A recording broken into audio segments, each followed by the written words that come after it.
The $200 billion ingredient shrinking our brains, and no one is talking about it. What if I told you there's a $200 billion ingredient hiding in your food? That didn't exist in the human diet for 99% of our history, and maybe quietly shrinking our brains?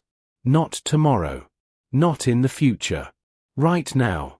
From ranch dressing, to Italian sauce, to school lunches. This ingredient is everywhere. And it wasn't created for humans. It was created for machines. Now here's the terrifying part. Your brain is 60% fat. So what happens when an entire civilization starts building human brains? Out of an industrial oil? Tonight, we're uncovering the disturbing history of seed oils, the science behind brain development, and why kids today may be paying the price. In the 1930s, a Polish farmer arrived in Canada with a plant. Its seeds produced an oil.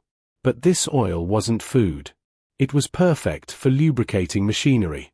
During World War II, Canada produced massive quantities of this oil to lubricate ship engines, tanks, and factory equipment. Then the war ended. Suddenly, there was a problem. They had millions of acres of oilseed crops, massive extraction machinery, and no military use for the oil. So instead of throwing it away, they asked a dangerous question. Can we sell this to humans? Here's what it takes to make seed oil. To produce just 1 tablespoon, you need tens of thousands of seeds. So they crushed the seeds under extreme pressure, ran them through chemical solvents, washed them with sodium hydroxide, bleached them, then steam heated them to remove the smell. What came out didn't resemble food. But it was cheap. Very cheap. So they marketed it as healthy cooking oil. And just like that, seed oils entered the human diet in 1865. The average American ate 0 grams of vegetable oil. 0. Today, the average American consumes over 700 calories per day from these oils. That's nearly a pound of oil per week. And this happened in less than 100 years. That's not evolution. That's a mass experiment.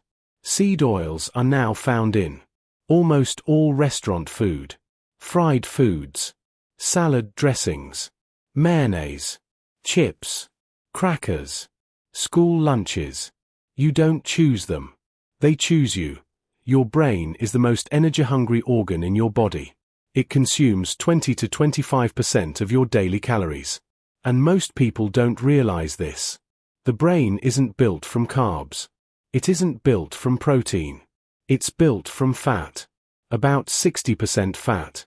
So the type of fat you eat matters. A lot.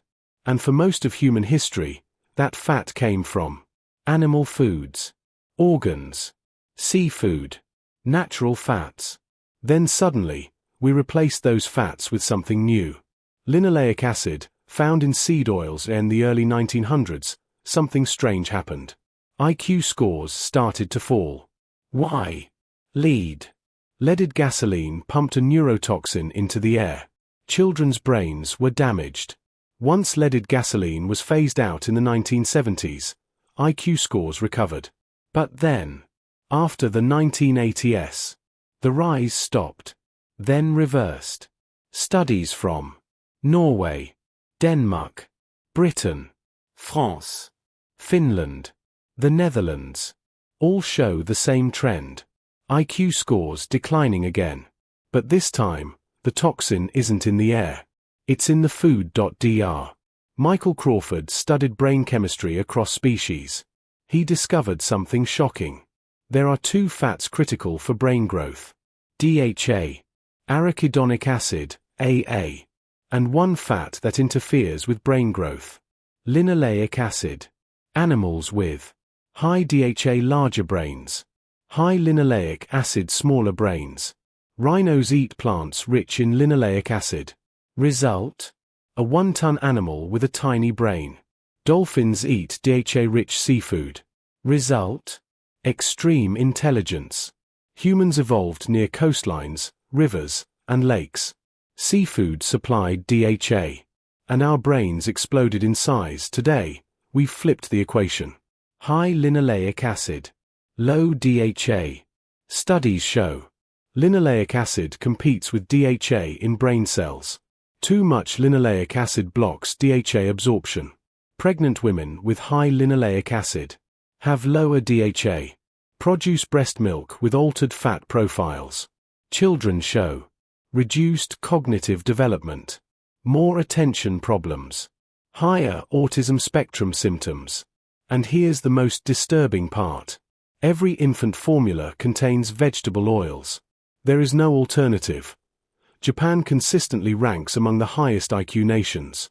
Why? High seafood consumption, low seed oil intake, DHA-rich diets, fresh school meals. They eat half the vegetable oil Americans do. Their children are fed food designed to nourish the brain. Ours are fed food designed for profit. Seed oils are a $212 billion industry. They are cheap, shelf-stable, highly profitable. Health organizations promoted them. Guidelines encouraged replacing animal fats with vegetable oils. But heart disease was rare before seed oils. So were cognitive disorders. Now both are exploding. Linoleic acid isn't poison. Small amounts are normal. But the amount we consume today is completely unnatural. For 99% of human history, intake was minimal. Today, it dominates our diet. And when the brain is built from the wrong materials, you don't just lose health. You lose focus. You lose memory. You lose intelligence. The question is no longer, is this happening? The question is, how long can we ignore it?